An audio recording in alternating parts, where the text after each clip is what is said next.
Hello dear students, today we are here to start a lecture for 10th class. 10th class का chapter number 1 and chapter number 2 हम कर चुके हैं। आज हम बात करने वाले हैं चैप्टर नंबर 12 इलेक्ट्रिसिटी, हिंदी में कहते हैं विद्युत। इलेक्ट्रिसिटी की अगर हम बात करें, आम लाइफ में हम अपने जीवन में इलेक्ट्रिसिटी का उपयोग आजकल एक अच्छी मात्रा में, बहुत अधिक मात्रा में कर रहे हैं। जैसे फैन हो गया, इलेक्ट्रिक बल्ब हो गया, ट्यूबलाइट्स हो गई, मोबाइल चार्जर हम करते हैं। मतलब लगभग हमारे जीवन का एक अभिन्न अंग बन चुका है इलेक्ट्रिसिटी। तो आज हम बात करने वाले इलेक्ट्रिसिटी होता क्या है। इलेक्ट्रिसिटी का कॉन्सेप्ट से पहले हम बात करेंगे इलेक्ट्रिक करंट की। इलेक्ट्रिक करंट की अगर हम बात करें, what is electric current? It is the rate of flow of charge, that is electrons, negative charge जो होते हैं। अब चार्जेस की अगर हम बात करें, चार्जेस भी आप लोग पढ़ चुके हैं, ये सब छोटी क्लास में पढ़ चुके हैं। Charges, positive charge and negative charge. वहां पे हमने चार्जेस की प्रॉपर्टी पढ़ी थी। सेम और like charges repels each other and opposite charges attract each other, तो हमने ये पढ़ा था। लेकिन हम बात करने वाले हैं इलेक्ट्रिसिटी की। इलेक्ट्रिसिटी क्या है? जैसे हम इलेक्ट्रिक करंट की बात कर रहे हैं, rate of flow of charge means moving charge, moving electrons electric current बनाते हैं। लेकिन इन जनरल अगर हम बात करें इलेक्ट्रिसिटी की, ये क्या है? ये स्टेशनरी और मूविंग इलेक्ट्रॉन्स और चार्जेस का फिनोमिना है। फिनोमिना ऑफ स्टेशनरी और moving charges is known as electricity. तो ये इलेक्ट्रिसिटी हमारा। तो 10th क्लास अब हम बात करते हैं इलेक्ट्रिक करंट की। जैसे कि हम अभी डिस्कस कर रहे थे, the rate of flow of charge electrons is known as electric current, और we can say that the amount of charge flowing through a particular area in unit time is known as electric current. Hindi में इसको कहते हैं विद्युत धारा। विद्युत धारा क्या होता है? विद्युत आवेश के प्रवाह की दर को विद्युत धारा कहते हैं। सिंपल से शब्दों में आसानी से आप एक लाइन की डेफिनेशन कह सकते हैं, आवेश की प्रवाह की दर को विद्युत धारा कहते हैं। अगर हम बात करें इसकी फॉर्मूले की, आवेश की प्रवाह की दर क्या बनेगी? जैसे I is equal to Q by T, ये बन जाएगा हमारा इसका फॉर्मूला। यहां I क्या है? I मींस होता है इलेक्ट्रिक करंट, यानी विद्युत धारा। Q मींस है चार्ज यानी आवेश, T मींस है टाइम यानी समय। तो ये हमारा आवेश हिंदी में, ये हमारा है समय, और ये हमारा विद्युत धारा। अब हम इनकी एसआई यूनिट्स की बात करें तो I मींस इलेक्ट्रिक करंट की एसआई यूनिट होती है एम्पियर, उसको हम ए से लिखते हैं। Q जिसको कि हम चार्ज कहते हैं, चार्ज को Q से डिनोट करते हैं। तो चार्ज की एसआई यूनिट है कूलम, कूलम को हम सी से लिखते हैं। टी टाइम समय, इसकी एसआई यूनिट है सेकंड, इसको हम एस से लिख लेते हैं। तो ये हमारा इलेक्ट्रिक करंट का formula I is equal to Q by T. SI unit की अगर हम बात करें तो यहां पे एसआई यूनिट हो जाएगी, एसआई मात्रक हो जाएगा एम्पियर, इसको भी हम ए से लिखेंगे। इसका एसआई यूनिट हो जाएगा कूलम, जिसको कि हम सी से लिखेंगे, और इसका एसआई यूनिट हो जाएगा सेकंड, इसको हम एस से लिख सकते हैं सेकंड को। तो ये हमारा फॉर्मूला है। इस फॉर्मूले के बेसिस पे हम न्यूमेरिकल करते हैं। तो एक एग्जांपल देख लेते हैं।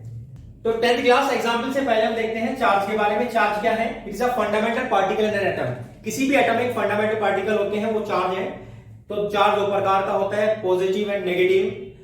Like charges REPL each other and unlike charges attract each other, ये हम पढ़ चुके हैं छोटी क्लासों में। इलेक्ट्रिसिटी की अगर हम बात करें, in general electricity is a phenomena related to stationary और मूविंग चार्जेस। स्टेशनरी चार्ज और इलेक्ट्रॉन जो होते हैं, वहां पे भी हमारा जैसे इलेक्ट्रोस्टैट्स होता है, ये हम 12th क्लास में पढ़ते हैं, तो वो भी इलेक्ट्रिसिटी से रिलेटेड फिनोमेना होते हैं। तो हम अब बात करने वाले हैं 10th क्लास। अभी हम बात करते हैं 1 एम्पियर इलेक्ट्रिक करंट की। जैसे कि हमें पता है, हमारे पास फॉर्मूला होता है I is equal to Q by T.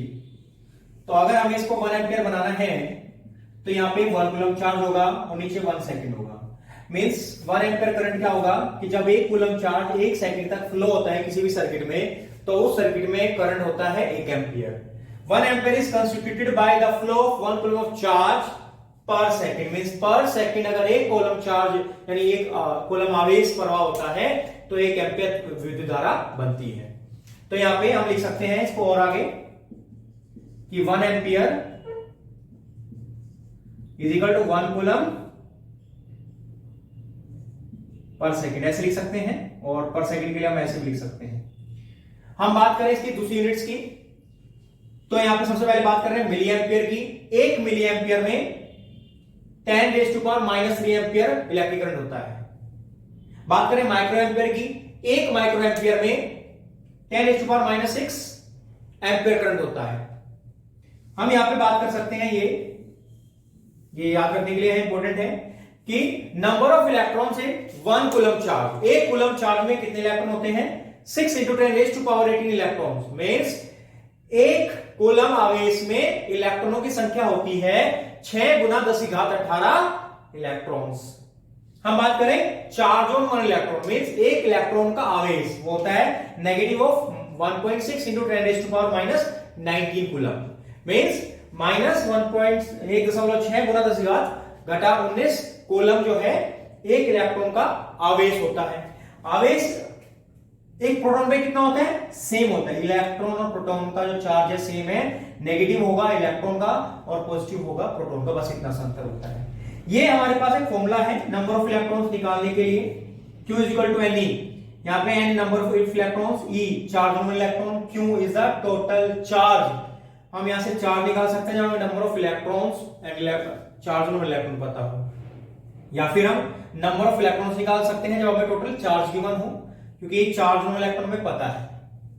खैर अब हम बात कर लेते हैं एक एग्जांपल की, इस वाले फॉर्मूले पे I = Q/T पे। हमारे पास है a current of 0.5 ampere is drawn a filament by a filament of an electric bulb for 10 minutes. Find the amount of electric charge that flows through the circuit. अब हम ध्यान से देखेंगे, एक बात समझ लीजिए, मैथ्स का न्यूमेरिकल हो या साइंस का न्यूमेरिकल हो, सबसे पहला हमें क्या करना होता है, जो चीज गिवन होती है उसको हम लिख लेते हैं, उसके बाद जो हमें निकालना है उसको देखते हैं, फिर हम एक रिलेशन फाइंड करने की कोशिश करते हैं, जो गिवन है जो फाइंड करना है, दोनों के बीच में क्या रिलेशन बनता है। कई बार डायरेक्ट फॉर्मूला इस्तेमाल होता है, कई बार इनडायरेक्ट, मींस जो गिवन है उससे एक चीज हम कोई एक पर्टिकुलर चीज निकाल लेते हैं और फिर उससे जो हमें फाइंड करना है वो निकाल लेते हैं, वो इनडायरेक्ट भी होता है। तो यहां पे हम देखते हैं, हमें गिवन है electric current is equal to 0.5 ampere, हमें गिवन है time is equal to 10 minutes. और साइंस में एक बात याद रखना है, जितनी भी आपको यहाँ पे क्वांटिटीज गिवन है सबको आप क्या करेंगे, SI यूनिट में कन्वर्ट करेंगे। जैसे हम इसको कन्वर्ट कर रहे हैं तो ये हो जाएगा 600 सेकंड, हमें सेकंड में इसको चेंज करना है। हमें निकालना है चार्ज, Q हमें निकालना है। फॉर्मूला हमारे पास है I = Q/T, यहां से Q बन जाएगा I × T। I कितना 0.5, T कितना 600, कितना हो गया ये 300 कूलम। तो इस क्वेश्चन का आंसर आ गया 300 कूलम। तो इस प्रकार से आप न्यूमेरिकल्स कर सकते हैं इस फॉर्मूला के ऊपर। 10th क्लास में बात कर रहे हैं इलेक्ट्रिक सर्किट की। तो what is electric circuit? The closed and continuous path, और we can say continuous closed path of electric current is known as electric circuit. Hindi में बात करते हैं इसको बोलते हैं विद्युत परिपथ। विद्युत परिपथ, तो क्या होगा विद्युत परिपथ? विद्युत धारा का सतत तथा बंद पथ विद्युत परिपथ कहलाता है। ये इलेक्ट्रिक सर्किट का डायग्राम है, इसमें हमने एक बैटरी लगाई है, ये बैटरी है हमारी, सेल से जुड़कर बैटरी बनी है, इसकी करंट की डायरेक्शन है, बल्ब लगाया है, यहाँ पे हमने लगाया एमीटर और ये हमारी की है, ठीक है। तो बात करें एमीटर की, what is ammeter? Ammeter is a device which is used to measure electric current flowing through a circuit, यानी किसी भी विद्युत धारा में प्रवाहित होने वाली विद्युत धारा को मापने के लिए जिस यंत्र का इस्तेमाल करते हैं उसे एमीटर कहते हैं। तो यह एमीटर की हो गई परिभाषा।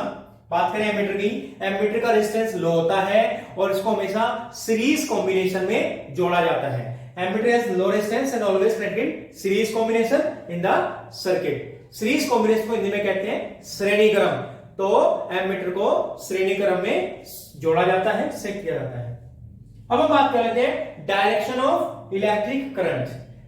The direction of electric current is opposite to the direction of the flow of negative charge, that is electrons. Means जिस डायरेक्शन में इलेक्ट्रॉन्स फ्लो करते हैं उसकी अपोजिट डायरेक्शन में इलेक्ट्रिक करंट फ्लो करता है।